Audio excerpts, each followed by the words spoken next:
Assalamualaikum warahmatullahi wabarakatuh. Semangat pagi anak-anakku. Hari ini kita akan melanjutkan pembahasan kita tentang tata surya. Setelah mempelajari materi tentang tata surya ini, diharapkan anak-anak mampu mengidentifikasi posisi bumi, bulan, rotasi, revolusi, serta dampaknya bagi kehidupan di bumi. Kemudian, mampu mengamati berbagai fase bulan,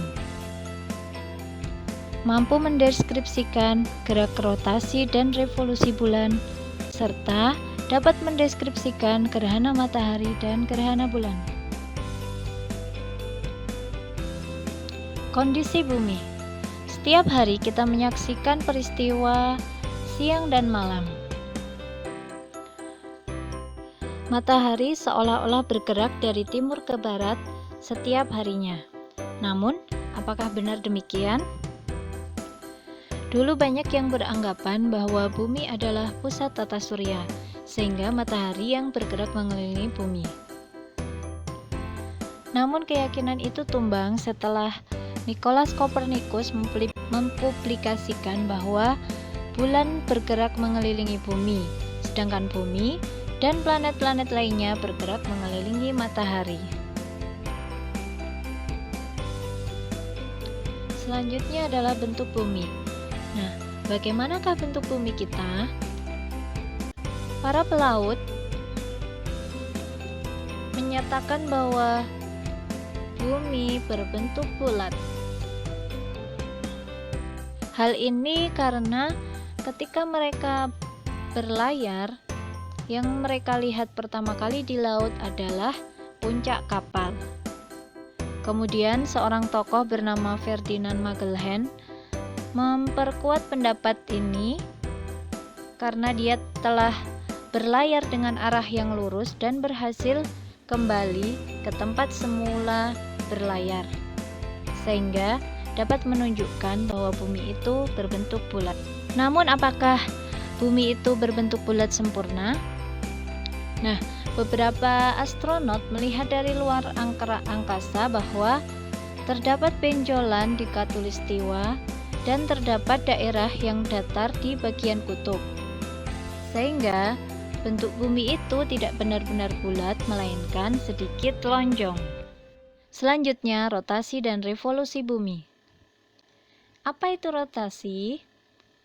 Rotasi bumi adalah perputaran bumi pada porosnya. Rotasi bumi terjadi dalam waktu 23 jam lebih 56 menit atau kurang lebih 1 hari.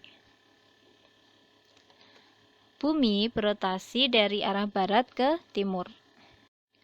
Pergerakan bumi secara rotasi dapat menyebabkan beberapa hal di bumi. Yang pertama, terjadinya siang dan malam. Kemudian, terjadinya gerak semu harian matahari. Adanya perbedaan waktu, pembelokan arah mata angin, dan pembelokan arah arus laut. Revolusi bumi. Revolusi bumi adalah perputaran bumi mengelilingi matahari. Kala revolusi bumi sekitar 365 seperempat hari atau kurang lebih 1 tahun. Arahnya berlawanan arah dengan jarum jam. Akibat dari revolusi bumi yaitu terjadinya gerak semu tahunan matahari, kemudian adanya perbedaan lamanya siang dan malam, dan pergantian musim. Selanjutnya, kondisi bulan. Bulan merupakan benda langit yang paling dekat dengan bumi dan merupakan satelit alami bumi. Bulan berbentuk bulat mirip seperti planet. Permukaan bulan berupa dataran kering dan tandus, dan terdapat banyak kawah, dan juga terdapat pegunungan dan dataran tinggi. Bulan tidak memiliki atmosfer, sehingga sering terjadi perubahan suhu yang sangat drastis di permukaan bulan. Bulan juga melakukan gerakan layaknya bumi.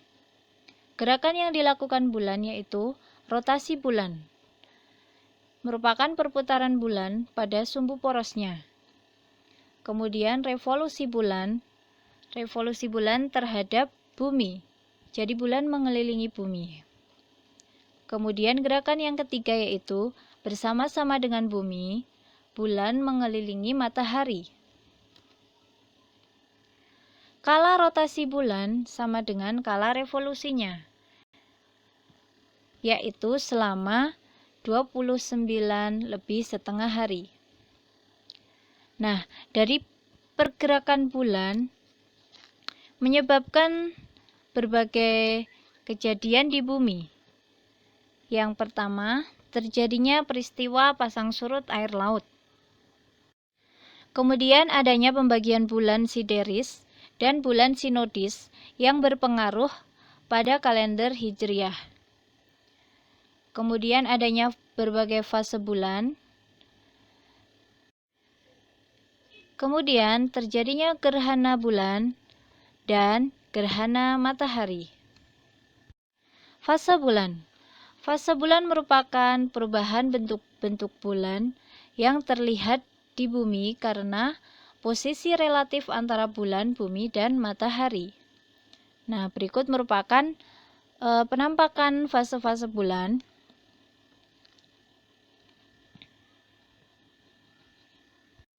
Selanjutnya, gerhana bulan. Gerhana bulan terjadi ketika sebagian atau keseluruhan bulan memasuki daerah umbra atau penumbra. Nah, terjadi apabila bumi berada di antara matahari dan bulan, di mana ketiganya berada dalam satu garis lurus, sehingga sinar matahari tidak dapat mencapai bulan karena terhalang oleh bumi. Nah, berikut merupakan skema terjadinya gerhana bulan. Ketika bulan memasuki umbra, maka akan terjadi gerhana bulan total. Nah, ketika bulan berada di daerah penumbra, terjadi gerhana bulan sebagian.